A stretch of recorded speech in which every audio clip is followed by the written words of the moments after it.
Welcome to Not Going Quietly, the podcast where we inspire growth, beat down biases, and get into all sorts of good trouble, with co-hosts Jonathan Beal and Britt East. No topic is off limits as we explore ways to help everyone leap into life with a greater sense of clarity, passion, purpose, and joy. So get ready to join us for some courageous conversation, because Not Going Quietly starts right now.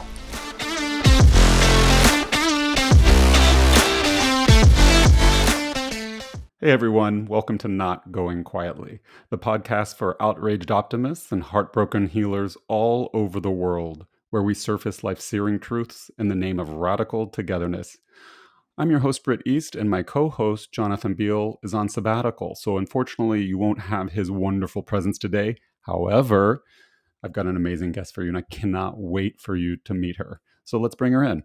Her name is Laura Hall, and she was born on the San Francisco Peninsula to a closeted gay father and a straight mother during the post-World War II baby boom. She came of age during the rebellious 60s, just as the Summer of Love kicked off in San Francisco. Laura, I'm so jealous already. Ever the curious middle child, at the age of 24, she asked her father if he'd ever been unfaithful to her mother. Dun dun dun. Little did she know how her world would turn with this response.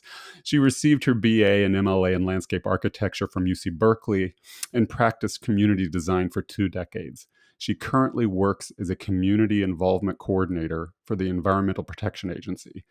Laura lives with her husband in San Francisco. Laura, welcome to the show. Thank you so much for joining us. How are you today? Hi, Britt. Thank you very much. I'm looking forward to chatting with you. Yeah, me too. You have such a unique story, and you've given us a real gift with your book. Your book is called Affliction: Growing Up with a Closeted Gay Dad. And I have to admit, I was a little apprehensive about reading it. You know, it's so easy for writers outside of the queer community to inadvertently cause harm, even when writing about us with the best of intentions, because you lack the lived experience of a gay man. It would be easy for you to unintentionally bolster homophobic tropes and stereotypes in the telling of your father's story. But what I love so much about your book is your loving, tender humility. You never once try and get in the head of your father or anyone else. You remain grounded in the telling of your story, even as it intersects the story of your father and your mother and others. You never attempt to fix anything or psychoanalyze anyone. You celebrate everyone with the messy awe and wonder that comes naturally when fully considering the scope of a human life. And I think it's a triumph. But it's one thing to write a manuscript and a very different thing to publish a book. So, Laura, my question to you is, how did this book come about, and why in the world did you decide to share it with the world? I had no intention of this. I hadn't never thought about it until about 10 years ago. And it was just a random occurrence. I was working in downtown San Francisco, and I was walked by a bookstore on my way to work, and I was just feeling this urge to write about something. I love writing. I won writing contests in grammar school, and I'd gotten away from that, and I thought, I'm just going to look for a writing book and just start reading it. And I bought it, and then on my way home from work, taking the train home, I was reading it. It was a crowded train, and there was an elderly man behind me. It's interesting. Like, he was almost my dad's age. And he was looking over my shoulder, which is something people don't do in the trains. You know, there's this certain amount of respect people have when it's crowded. But he said, oh, do you know that author teaches writing workshops in her house in San Francisco? Oh my gosh. And she was a longtime columnist for the San Francisco Chronicle that my father loved. He would always send me copies of her articles. And so when I got home, I signed up for her course. And the very first day, the very first 10 minutes, she gave us a writing prompt. And it was called My Father's Clothes. And I thought, well, I could write about that because my dad had gorgeous clothes, and his closet was so perfectly lined up by color, by style, and just beautiful materials that he bought, and tailored clothes he bought in San Francisco. where he worked. And within about less than a minute, mine turned into my father's closet. And so I was describing his closet, but then it hit me, my father's closet. Wow. And that's where the story was born. It was born in 5 minutes. And I never had any intention, but I certainly loved my father. I loved my family, and it just poured out of me. It really did. What an amazing story. I mean, all the synchronicity in that story, it's just astonishing. It's like a higher power was just pulling all the threads for you and your divine guidance, like leading you each step of the way. You know, I read your book really fast, and then I kind of reread it slowly, thinking through the various sections and kind of examining my own feelings. Um, as I read it, and then thinking through as a writer how you pull the various threads. And I thought that in your book, part of what you describe, of course, is your father's coming out story. And I'm purposely not going to give away any spoilers and just talk generally. But in many ways, this book is your coming out story as well. I mean, the single thing that I think you did that was so beautiful is that it's your story.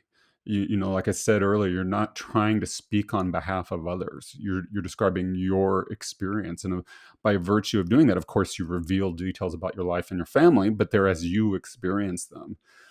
So it's your coming out story as well, not only as the daughter of a gay dad, but in many other aspects of your life as well. And I got to thinking, well, perhaps you're still coming out in various ways in your life. Like maybe we never stop coming out, even if we're straight. Coming out is not exclusively a gay or queer experience. And so maybe you're still coming out in various ways of your life as you meet new people or reveal aspects of your life you've never previously disclosed or you've always kept private. All these years later, I guess my question is, how would you describe your coming out experience and having shared such personal details about your life with the world? Well, there's a certain, people would describe me as this, I have this naivety. I really have no fear of just opening up and speaking the truth, or my truth, or my experiences. It's just not hard at all. I know it is. I think, I did have a very loving, kind parents, and we were always encouraged to be open and share everything. They were interested in what we had to say. And I think I was always sort of the innocent child of the four of us. Like I just had rarely had it. I don't have any problem telling my truths or my experiences or my faults. It wasn't hard at all. I know that might sound a little different than most people, but no, it wasn't hard at all. And I think it's because there was so much love in our family, and the people were so kind, and that I would never have any reason to write anything unkind anyway. Yeah. Now, I don't want people to think that your book is some sanitized Leave It to Beaver Disney kind of life story, even though you have this natural gift of this sense of naivete and childlike wonder and openness about you, like you attributed to the loving support of your family. You tell a full story, and you tell a rich story and all the ups and lows of a family life. And I was thinking, like, I was just couple months ago in the middle of the South America desert in South America, one of the least populated places on the planet, and somebody stopped me and knew me from my book. Wow. And I was like, Wow. Okay. And you have these weird, surreal moments like, what did I say? What did I write? Oh my God, should I be embarrassed? Like, how much did I reveal? I mean, for some reason, my brain doesn't necessarily first go to like the space of like honor and wonder and like, oh, that's so cool. I go to like, oh shit, what did I disclose? How embarrassed should I be in this moment?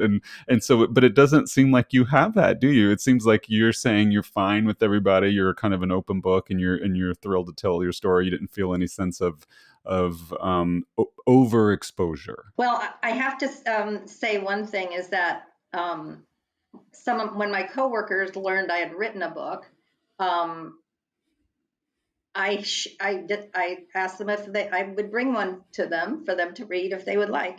And then afterwards I thought, wow, now my coworkers will know everything Yep. about me. Yep. And so I did have that one moment, but then I thought, there's nothing to feel ashamed of, Yeah. or, Yeah.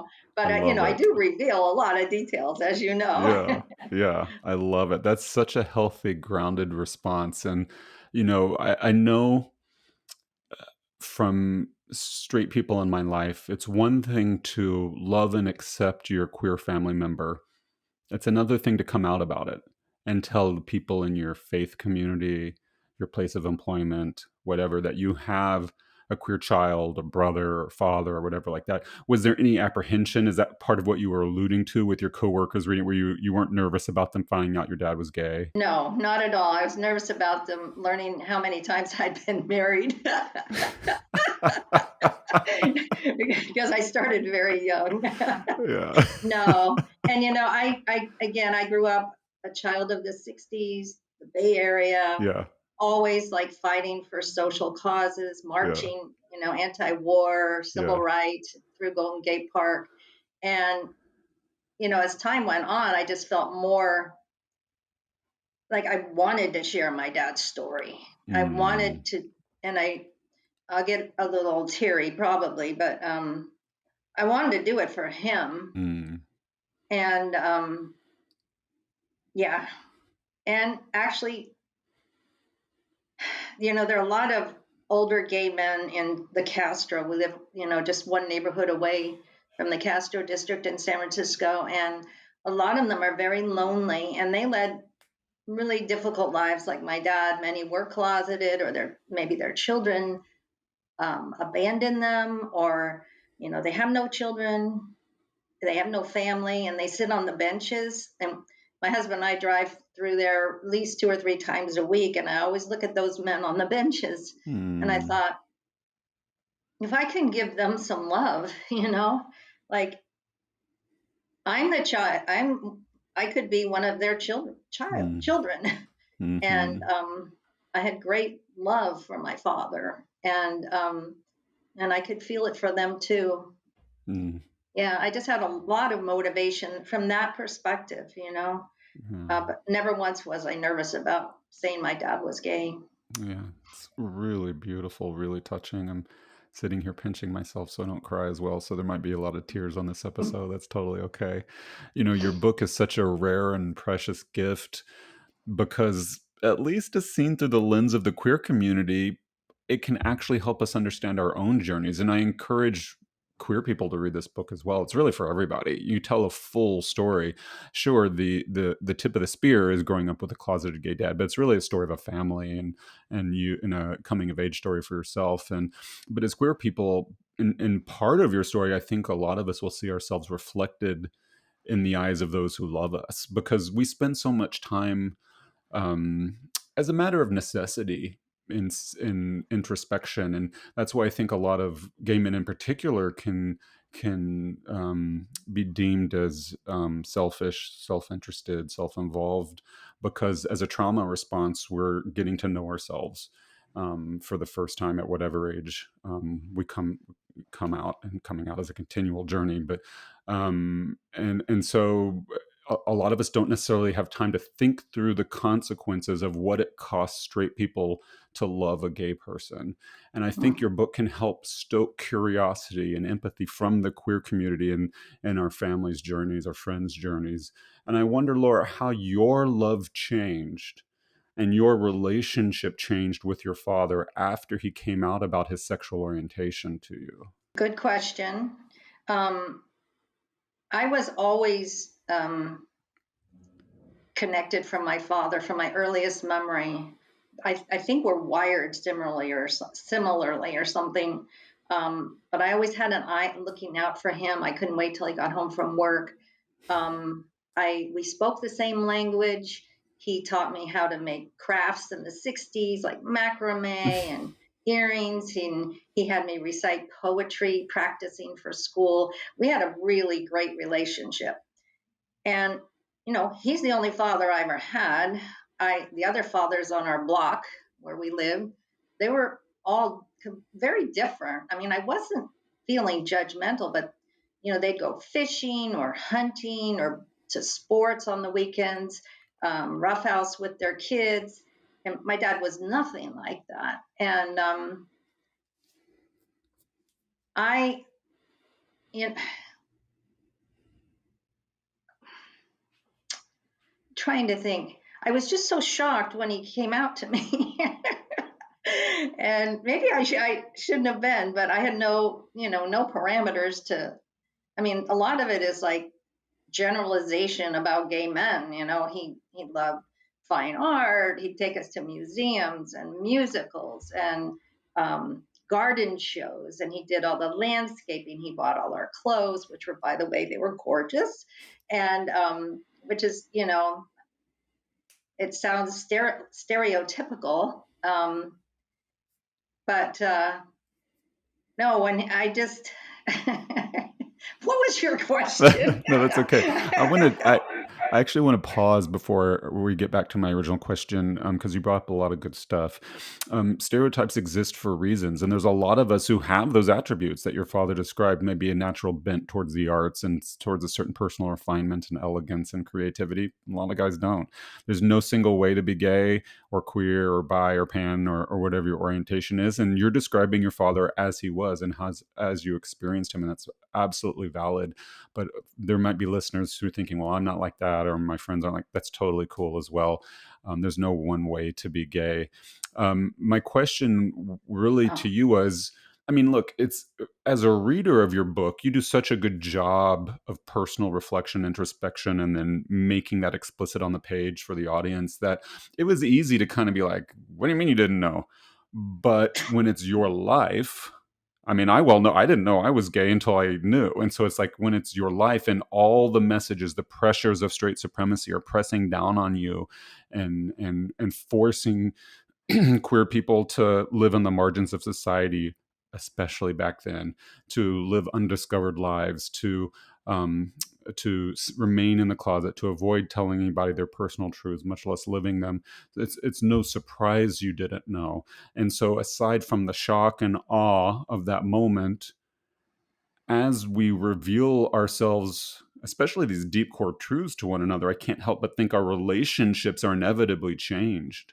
And that knowledge alone, seeing him in a new light for years and years, how did that change your love for him, your relationship with him, knowing that new information? I've always been a curious child, and I just wanted to know more. At first, I was just like, I asked him if he'd ever been unfaithful to my mother. Yeah. I did not expect that response that he gave me.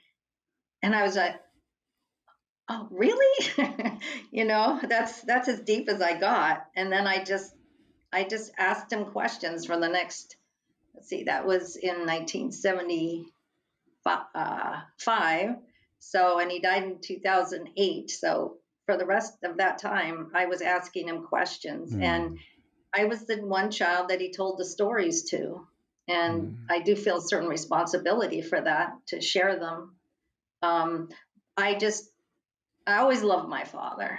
I mean, I was confused at times. Sometimes it was hard because, secrets are so problematic in families. And I didn't know if my mother knew that I knew. And then she didn't want my brother to know.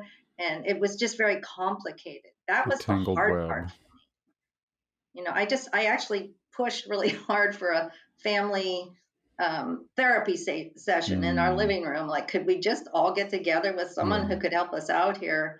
But not everyone would agree to that. So we never did. I always had hoped we would. Yeah. It's impossible to know, but do you think he would have ever come out to you had you not asked that really searing question about his faithfulness to your mother? I don't know, because he was very proper, not conservative, but he was very careful with his children about what he told them. He didn't want to give us too much. He was a very mindful person. If you asked him a question, he would always take a breath, and then he'd answer in very complete answers. Never pushy, never pushed anything on us at all. So I don't know. I don't know the answer to that if he would, but we Yeah. just, as he got older, and then my husband and I took care of him, we just got even closer Mm. and had some really incredible moments at his end of life. Yeah. Mm. That's I special. did think of one thing. I'm going off topic maybe, but Yeah. you asked me like, what did I, how things have maybe changed since I found out he was gay, and what have I learned about myself? I don't think you worded it that way, but I was working at my job and I made a mistake on something, just an administrative mistake. Mm. And I was really beating myself up. And I thought, I asked myself, like I've always been that way. I want straight A's. I want, all this. I said, okay, so where does that come from? My parents were kind. They never criticized us. But I remember that little essay was written called "The Best Little Boy in the World." Mm-hmm. Did you read? And I read that, and I cried through the whole essay because that was my dad. Everything he did was like he couldn't make a move that might reveal who he might be, Mm. right? Like he just had to be so contained all his life to make sure he didn't make one tiny mistake so that someone might find out. Right. And so anyway, those are the kinds of things that keep unfolding for me as time goes by. Yeah, it's amazing the ripple effects of whether it's queer culture or in this case, what I would actually kind of call like the residue of the closet of wearing a mask, and sometimes that can work in your favor. Like maybe you're really successful in your career because you have those tendencies that you picked up from your father who was closeted, or maybe it causes you pain, like in the situation you described. But it's amazing all the ripple effects. And one of the things I love about your book so much is the wonder and sense of awe you express about the unasked questions and the undisclosed information that we take to our graves, and all the things that none of us will ever know, the depths of our partners' hearts, our siblings' hearts, our spouses, our parents' hearts, that just go either unplumbed or undisclosed.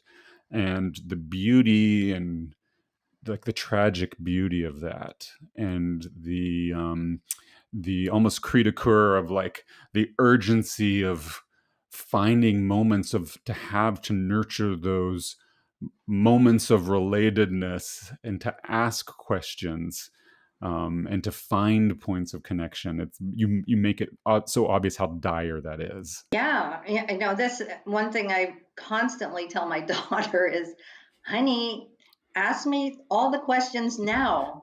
And, ask whatever you want. I have nothing to hide. I will Yeah. share everything. And she goes, Mom, I already know all the answers. You've already told me everything. I said, when I'm gone, you'll remember things you wish you would have Yeah. asked. Oh. She goes, no, I know everything, Mom. I'm good. How does she feel about your book and all this information being out there in the world? Oh, she's so proud. And Oh, she good. loved her grandfather so Yeah. much. And he used to take care of her during the summer. She was on I have so many thoughts that go through my mind, but she was on that 6 weeks on, 3 weeks off school. It was like experimental when she was little, and I was working, so I would take her down to Grandma and Grandpa's house, and she spent a lot of time with my father, and it's interesting because she told her daughters when they were like maybe in their first year of high school that their great grandfather was gay, and it was like nothing to them, Yeah. right? And one time I was back visiting them when they were living back east, and my granddaughter really wanted me to watch Glee, that TV show. Yeah. which is so awesome. And she wanted me to watch it with her, which I did. And at the end of it, she goes, Grandma, that's what she talks, Grandma, I know why Papa, who she called her grandfather, I know why Papa stayed in the closet. And I said, you do? And she goes, yeah, he wanted to live. Oh gosh. I know. Sorry. That gets me You every got time me. too. But she was like 12, 13, you know? I know. Yeah, you got So me. the younger people, you know, mostly are pretty cool. Yeah. You know, I was thinking about other sides of your story that maybe take a back seat at first glance to the title of the book, and that many people lived in mixed marriages in all sorts of ways, whether it's a mixture of races or ethnicities, gender orientations, sexual orientations, backgrounds, all sorts of things. And I mean, you could even say that just about all marriages involve some sort of blending and mixing of identities. Yet when a marriage involves a mix of sexual orientations, we might presume a certain level of incompatibility or desire discrepancy. But that's not necessarily true. Like for maybe, think maybe one partner in a mixed orientation marriage is bisexual or pansexual. They could be equally attracted to people of opposite sexes or other all sorts of sexes, etc. And so it's really easy to stereotype and make assumptions, or maybe even one partner identifies as straight but regularly experiences same-sex desires. I'm telling you, that happens a lot. And so even when one partner in a mixed orientation marriage might identify as gay, desire and love are messy business. They involve the depths and the breadth of the human heart. And like I was saying a few minutes ago, people rarely reveal all of themselves to anyone, especially their children. So we're often left to guess and wonder as outsiders. And Laura, my question to you is, what surprises about your father's journey and your journey surfaced over the years together and even since his death? Well, one thing I learned after his death, and my mother had died 2 years before him, was that I assumed that my father was unhappy being in the marriage, and that he was repressed in some way because he felt he had to stay. But towards the end of his life, what he would talk about is how much, like when he was in assisted living facility the last year of his life, and it was right near our house, and he said that he goes, I think your mother would just be really proud of how I decorated this. And the thing about my mother is she loved him so completely from the moment she set eyes on him. When she was 17 years old, she no matter that she found out he was gay, nothing ever changed for her. And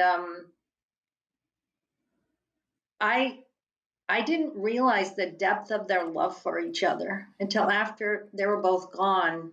Because I was always thinking, oh, poor mom, poor dad. They didn't see themselves that way, Brett. Right. And that surprises me, and it honors me too as their child, Yeah. Your book is going to help so many people. I can't wait for more people to continue to read it because, like you're saying, it's so easy to jump to those conclusions. They're perfectly logical given our cultural frames that we do. We're also busy and tired. We don't necessarily have time to think through all the nuances of everybody's journeys and get curious and empathetic. And so it's really easy to just sweep past that and just to make assumptions that, oh, people are miserable. And maybe some people are, but from what I know of love, and especially long-term relationships, is that there's lots of ups and downs, and love isn't just a singular thing. Even romantic love, much less when you talk about the pure joy of companionship. And so I think that's one of the things people will come away from your book is the richness of lives well lived, even with tight constraints, even with brutal societal forces that warped the contours of their lives. There was still so much love and joy and happiness. It's a rich tapestry, a rich portrait of a family that you paint. And I think that's going to open a lot of people's eyes. Have you heard any feedback from maybe other straight people in your life that had similar surprises about what it's like to grow up with a closeted dad? Yeah, I have a whole group of women of all generations. For years, we actually met in my living room because we felt we were all alone, and we all spoke the same language.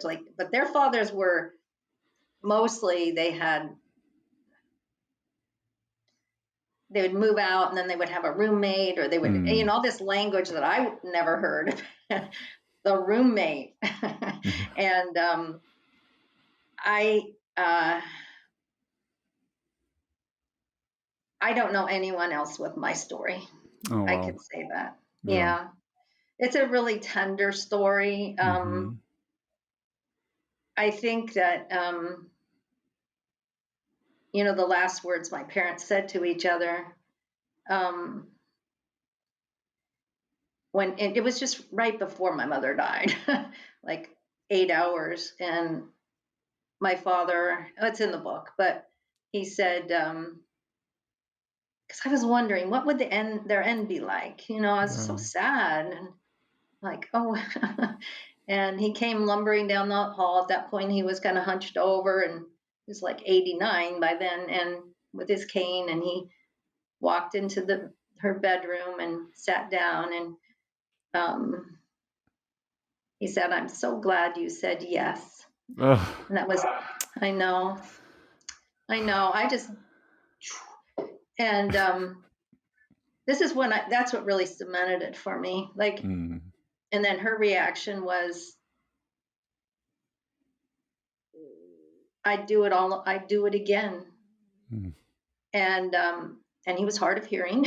So he said, maybe he couldn't believe what he heard, but he had her repeat it. And I thought, the O. Henry story, the love is so strong that you give up something. It kind of, I don't know, for some reason I thought of that one. I know. But like the love they had for each other, they basically almost lied. It's not a lie, but like my mother had told me if she had known early on, before they got married, that she wouldn't have married him. But she always loved him. And he was and so she was letting him know that. And I know that for him, the most important thing is that about the marriage is that my mother loved him so much, and he had had such a brutal childhood and arrests and firings during the Lavender Scare, or that time for federal workers. And throughout it all, I never heard my mother criticize my father. Wow. Never. Wow. So there was that love, and it was really hard for me to, have that make sense until I saw this last scene. And they so appreciated each other. My mother grew up without a dad, and my dad was a lot older than her, so he kind of replaced that. He was very fatherly to her. She was very childlike, like me. And yeah. Anyway, I know. I cry all the time, Britt, but still. Tears are welcome here and celebrated.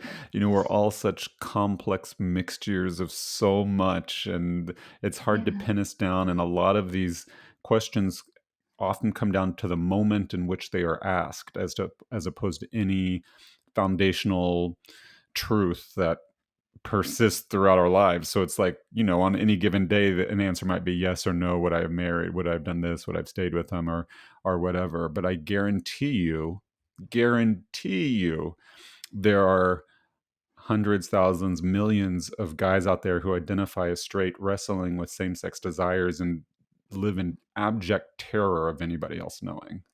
Yeah. And you know, maybe given the freedom to truly express themselves, they would identify as gay or bi or pan or whatever. You know, who knows? But because of the brutality of our primitive culture, they feel they cannot afford it. And so they stay trapped. And that's one of the beautiful things of the book, is because you paint a picture of so much joy, you create space and hope for people from with all sorts of different lived experience. You know, and I was thinking, for the queer community, for those of us who are openly part of that community, we're so, like I said earlier, we're so often so self-involved in our personal journeys of liberation, equity, joy, that we sometimes forget those people we leave in our wake. And that's not our fault. The blame always goes back to the people and structures of straight supremacy that destroy any differences that don't fit its agenda. And, you know, in your book, you paint such a vivid picture of the cost associated with keeping secrets, but also the cost associated with disclosing secrets. Like you said earlier, this tangled web that all of a sudden you guys had, because now there's triangulation, who knows what, when, and how, and Yeah. you know. And even when we freely express our authentic selves, and in particular, I was struck by the honest portrait you painted of your dad's final years living his life as an out gay man, and the surprising costs on your personal life. That really struck me. I'd never thought of it from that perspective. And I guess my question to you, Laura, and please feel free to speak openly, is what would you like queer people to understand about the experience of loving us, particularly in our brutal society of straight supremacy? What does it cost you? What is it, you know, what do you wish we would know about your journey? It's interesting because I know so many gay people now, and I work with a lot of gay people and trans and bi, and you know, I tend to love almost everyone, or I find something to love in almost everyone. Not everyone. um, I from the time I was a little girl, like so little, maybe 3, but probably more like 4. If I ever saw anyone hurt someone, it would hurt me terribly. Like, how did I know that when I was 4? You know? And so I've just always looked for the wounded, I think, or the mistreated. And one thing, I had beautiful grandparents too, and my grandmother, we would celebrate Christmas at her house, Christmas Eve every year at her house on the San Francisco Peninsula, and lots of cousins. Then, it was the 50s, the baby boom. Everyone had 4 or 6 kids or whatever. And there were these little boy cousins of mine who were just so energetic, and they'd always end up probably too much sugar or whatever, and they'd start, fighting or throwing things. And my grandmother was very proper, very kind, but very proper, and everything in her house was very tidy. And I was sitting next to her, and I was like looking up at her. I maybe was 7, 8, looking up at her, like, what's she gonna do with these rowdy little boy cousins who were like throwing things all over her house? And I think I asked her something, or I said, I commented on it, and she goes, "That's okay, Lori. They're just having a hard time." Oh, wow. Or they're just having a hard day, something like that. And I thought, oh, I got that gift when I was 7. Wow. To reframe things, Mm-hmm. Yeah. That's a beautiful gift of modeling empathy especially to a young person, where your brain is a sponge and you just absorb it straight away. And Yeah, think it just comes right in. yeah, it could have been the opposite in so many families. It's the response would have been one of blame or shame or embarrassment or anger, and then you internalize that. So that's such a beautiful gift. One of the things I found interesting about your book is that you dedicate it to your parents, not just your dad. And, Yeah. one of my absolute favorite aspects of it is that you refuse to let your mom's story get lost in the shuffle. And that would have been so easy given the nature of the subject matter. But she's got a voice too, Yeah. as do your siblings, in part because this book is about so much more than your father's sexual orientation. Like I keep saying, it's about a family's love and all the incredible ups and downs you experience as a result. And so, Laura, my question is, what do you wish you could have told your mom about this book? And what was it like for you to grow up in a mixed orientation marriage? I just wish I was able to have more conversations with her about it. She didn't want to talk about it. She kept trying, She was very, very sweet person. And she never wanted to say a critical word about my dad. I mean, I don't know if I ever heard a critical word ever. And Hmm. I know my family is.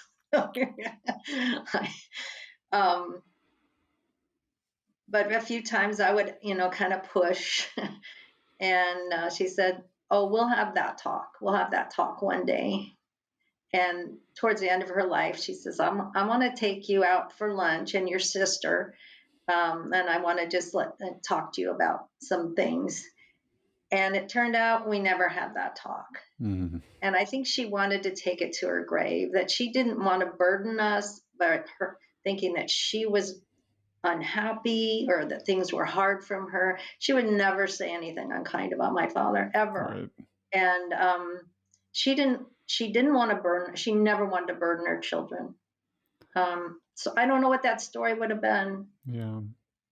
I cannot help but wonder, not to get in her head, I can't help but wonder if she was afraid of even inadvertently shaping your opinion of your father, and maybe by sharing her pain. Yes, actually, she alluded to that over the years, Hmm. because she always said she didn't have a father Yeah. and she wanted us to have a Mm. father. And she said, "You kids, your father was so good to you kids." And it was like, and she was like a child too, maybe the fifth Yeah. child, that father figure. She never wanted to tarnish him in our eyes. She would never do that.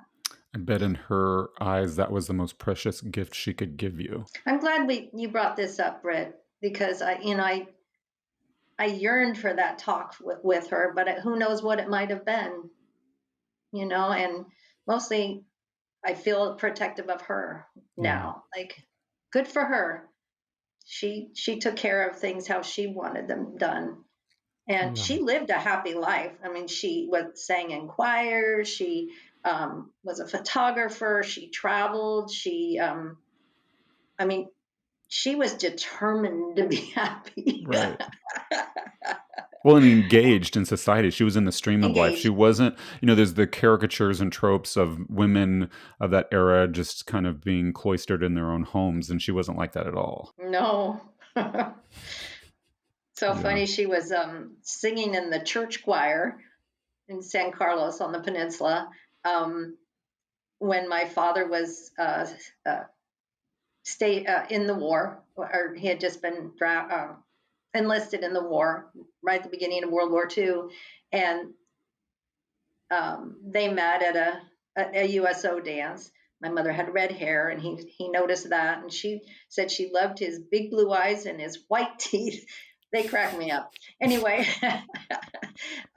she was 17, high school senior, and she was already in the church choir. And I think that's really why she liked church. She liked church a lot because she got Mhm. to sing. And when they finally made the move up to where my husband and I were living, and she had to leave the church, she was very sad about that. But what I didn't realize is she was the longest serving choir member in the history of that Oh, church on wow. the peninsula. She had Wow. sung for 50 years. And Wow. yeah, she got so much joy out of that. Yeah. She made Th- her own joy. She did. Yeah, I'm so glad we're having this talk because I was sitting here thinking like it's such a good companion to your book because your book is searing. I mean, your book is lays bare what you experienced in life, and a lot of it isn't wasn't always joyful, and now you speak with such tenderness about your family, and it's a great tribute and compliment. So I'm so glad we're getting to have this talk. And, you know, what I told my husband about your book, without giving anything away to him, and I certainly won't give it away now, I'll let you lead on what you disclose. But your book, I'm trying not to cry. Your book ends in the most beautiful way possible. And it really caught me off guard in the most healing and cathartic way. You know, I read that section, the ending of your book, as a benediction and a prayer to your father, your mother, yourself, and all the lives torn apart over the centuries by straight supremacy, by people forced to live lives other than they wanted to, forced to be in the closet. And you give, in the book, you give your father the most precious possible present that I could think of. Like I said, without any spoilers for future readers, or you can disclose whatever you want to. How did it feel to you to be able to offer him this impossible, lovely, tender present? My dad was a storyteller, and he often talked about he had a story he had a story in him he wanted to write. And after he retired, he he took a writing class at a junior college down here on the peninsula, and he was with all these young people, and he was very insecure about his writing, although he was an excellent writer. And so they were asked to write a story, and he did. And he was nervous about what kind of a grade he was going to get. And I guess we never lose that, right? Yeah. I was just thinking that.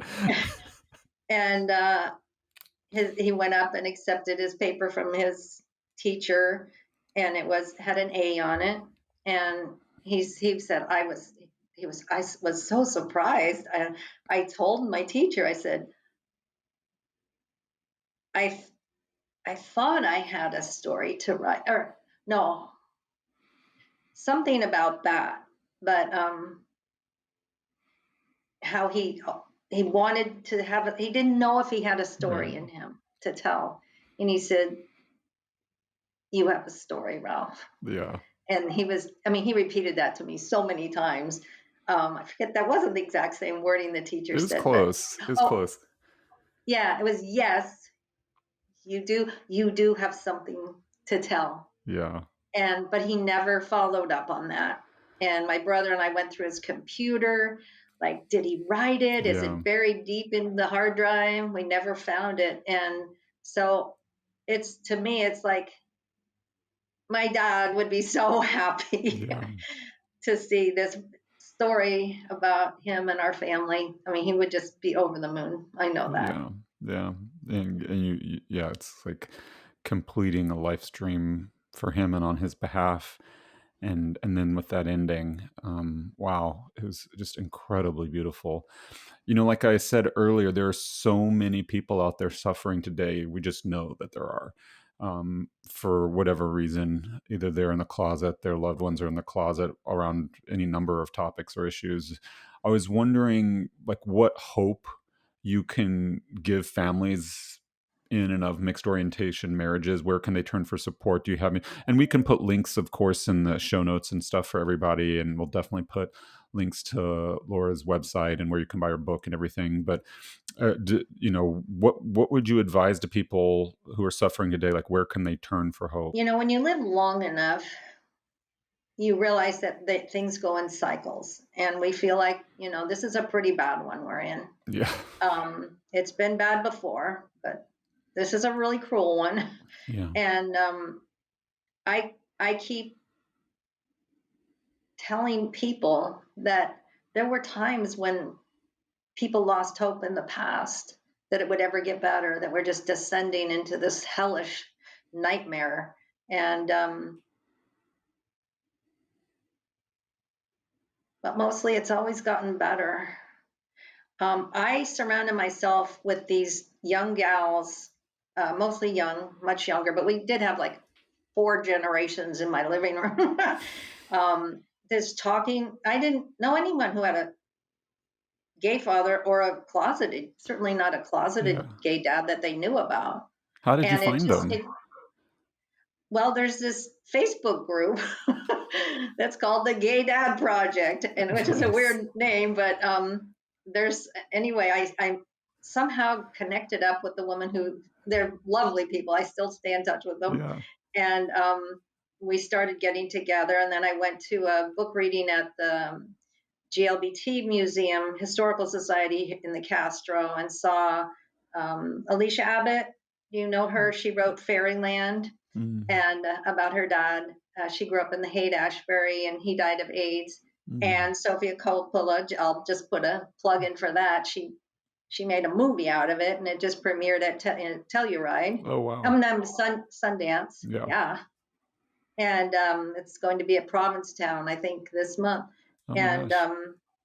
so I went to a book reading from her. She wrote about her dad, and it's called Fairyland. And so is the movie. And she had written something in my book, which I still have. That was 10 years ago, about something about our dads. Our dads. And she lost her dad very young. Yeah. And then I met her, and then I met other young people. They're all women that just happened to be women that I met, and we would compare notes. They also there's a group called the Recollectors, and these are all the children of fathers who died of AIDS. Mm. And they have a group, and we did a memorial in Golden Gate Park. Sorry. There's a memorial in Golden Gate Park. There's a AIDS Memorial Park, Sure. and then there's a monument, and their fathers' names are written in them. And it's interesting because I'm much older than all of them, because their dads died. Yeah.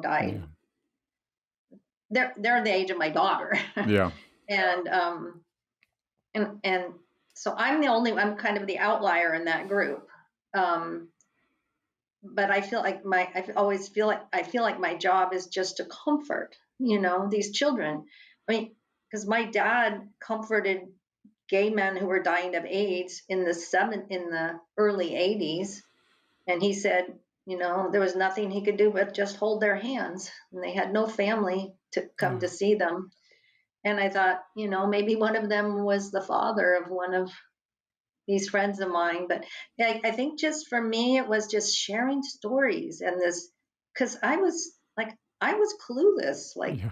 when my dad came out to me, like, how does this work? Yeah. And who knows what, and all this. Exactly. And we all speak a similar language. So I would just, those monthly meetings, they went on for years, and that got me through my book. Mm. Oh, And some of them beautiful. I've written books. That's really beautiful. I was struck because you mentioned the age gap in that support group, and I suspect many guys out there took their secrets with them to the graves and never disclosed it, and who knows how they lived and survived. And I was struck by how much your dad loved you to share this with you, He did. and the courage it must have taken in that moment, even where you lived in the holy grail of the gay universe from some aspects, but when you're closeted, it might as well be on the moon. And so the act of courage and love in that moment to start this journey is really breathtaking. I know. I'm surprised I asked the question, then I'm surprised he answered. But he got the funniest look on his face when I asked, if he had ever been unfaithful to my mom. Because of course I thought so, because he was very handsome. He was a good dancer. He was a good cook. Took care of the kids. All my mother's girlfriends were jealous of him, all saying, "Oh, he's not like all the other husbands." And and when I asked him, he did that. He would just take a mindful pause, and he just looked at me, and then he said, "Honey, I'm gay." He could have just like, "What, Dad?" Yeah. But I'm so glad that he had me to bear witness all those years. He and I were always close before he disclosed that, and we remained close till the day he died. That's so beautiful, and it's been an absolute pleasure to meet you and to speak with you today. Thank you so much for coming on the show, and for most of all, for writing this book, which is going to help so many people out there. I just can't wait for everyone to read it. Thank you, Britt. Well, listeners, you have made it through another episode of Not Going Quietly. We're so happy you did and came on this journey with us. We could not do it without you. This is a podcast for outraged optimists and heartbroken healers all over the world, and we're here with you and for you. Thank you so much. Until next time, bye-bye. You've been listening to Not Going Quietly with co-hosts Jonathan Beal and Britt East. Thanks so much for joining us on this wild ride as we explore ways to help everyone leap into life with a greater sense of clarity, passion, purpose, and joy. Check out our show notes for links, additional information, and episodes located on your favorite podcast platform.